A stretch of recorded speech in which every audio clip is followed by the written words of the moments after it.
Direction San Pedro pour parler de la préservation du parc national de Taï. Malgré la situation de la Covid-19, la direction de zone sud-ouest de l'Office ivoirien des parcs et réserves a réalisé une performance de 66%. C'est ce qui ressort de l'atelier bilan du plan d'opération 2020 de la zone sud-ouest de l'OIPR. Le reportage est signé Abel Kouao. Il est commenté par Pierre Tebeu.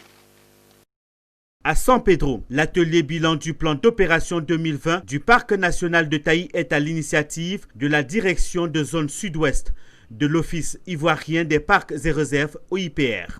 Durant 2 jours, l'OIPR et ses partenaires ont dressé le bilan de l'exercice 2020 et ont élaboré le plan d'opération de l'exercice 2021. Il s'agit notamment des membres du corps préfectoral, la Fondation des parcs et réserves de Côte d'Ivoire, la coopération allemande GIZ, le Centre suisse de recherche scientifique et les universités ivoiriennes Félix Houphouët-Boigny, Jean Lourounion Guédé et Nangui Abrogwa. Au compte de l'exercice 2020, l'OIPR et ses partenaires ont réalisé une performance de 66% de la gestion du parc national de Taï malgré la Covid-19.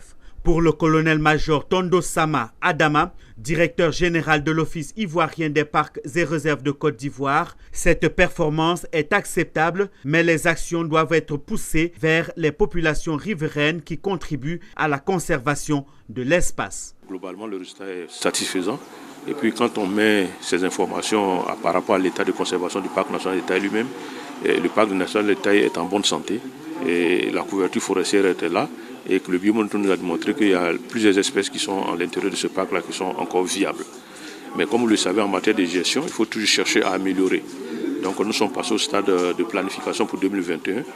L'innovation, c'est qu'on a dit qu'il faut pousser nos actions envers les populations riveraines parce que principalement, ce sont ces populations qui nous aident à la conservation de l'espace.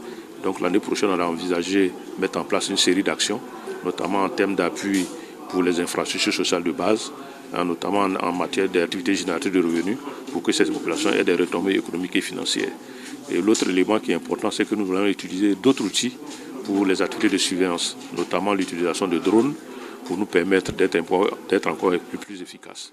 Cet atelier a permis de proposer des activités, des indicateurs de performance ainsi que le budget prévisionnel du plan d'opération 2021. Il a été présidé par Bouaki Kwame, préfet du département de Bouyo, et vu la présence effective de Parfait Kouadio, directeur de cabinet adjoint du ministre de l'Environnement et du Développement durable.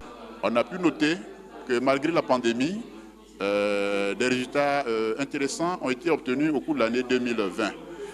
Le taux de performance présenté autour de 66%. C'est vraiment des résultats encourageants. C'est pour cela que je voudrais féliciter, au nom de Monsieur le ministre de l'Environnement et du Développement durable, féliciter donc les gestionnaires.